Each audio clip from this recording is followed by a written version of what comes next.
Real estate agent training, what you must train on for lead generation in your real estate business.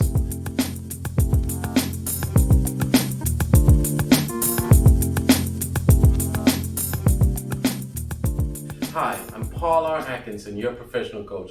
In this video, I'm going to show you some of the most important things that you should focus on in your training for your real estate practice.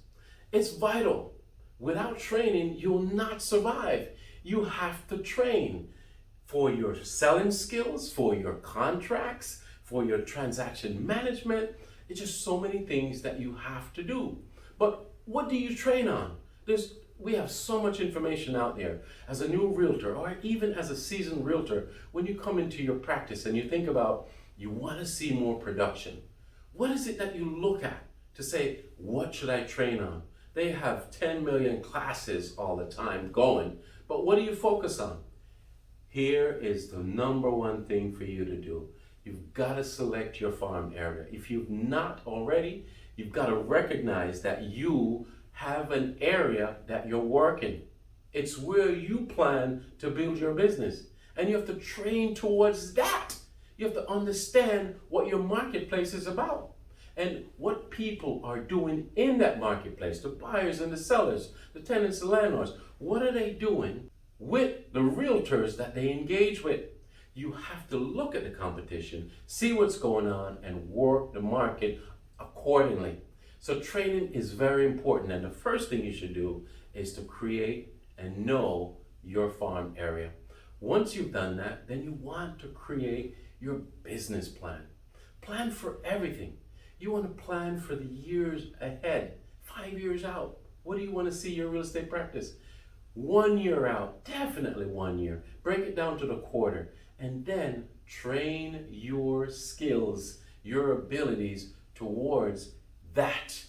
Do you want to focus on working with sellers? Or do you want to focus on working with buyers? What are the things that you're needing to do to become better at working with the buyers or working with the sellers? What percentage are you?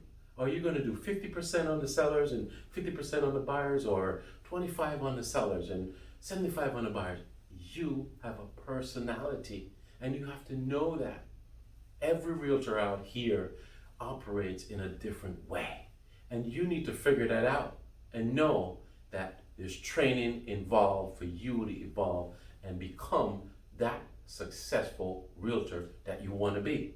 So after you've put together this prospecting plan and you know your farm area, then you want to build your selling skills. If you were to say to yourself right now, rate your selling skills. Just tell us, what do you think your selling skills are right now? On a scale of 1 being the least effective and 10 being the most effective, where are you? Are you a 5? Are you a 6? Are you a 7? Are you a 10? Really? Where are you in your selling skills? I've been practicing real estate for more than 17 years, and I still work at building my selling skills. Things change all the time. You have to read, you have to see what's out there, you have to understand the 5 steps of the sale. One of the techniques I've used since the 90s. In the description of this video, click on the link, the 5 steps of the sale.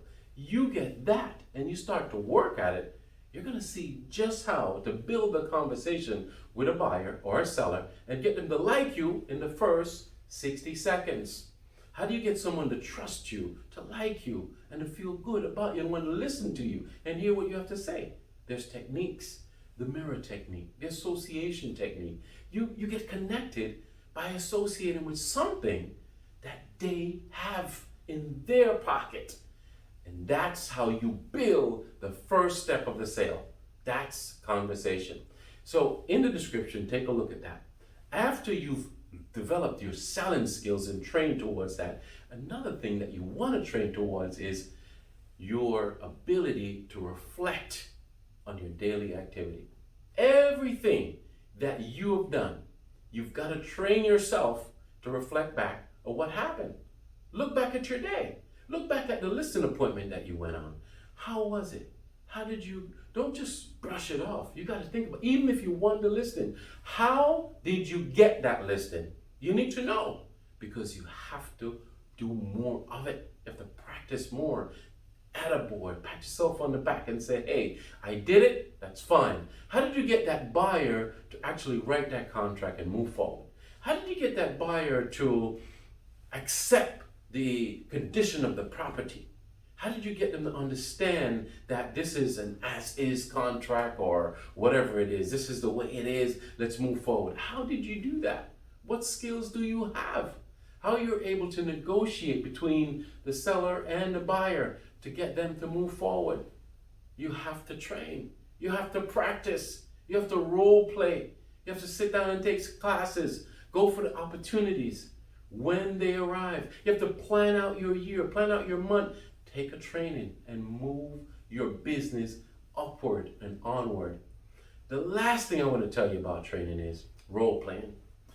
In the 1990s, I started role playing in the mirror in front of my daughter, who's now in the 29, 30. But just that little girl would be there, and I said, okay, I'm going to do this. I remember that. I was selling life insurance back then. I was doing Navy recruiting, but I role play all the time. Even now, over 20 years with this experience, I still rehearse it in my mind.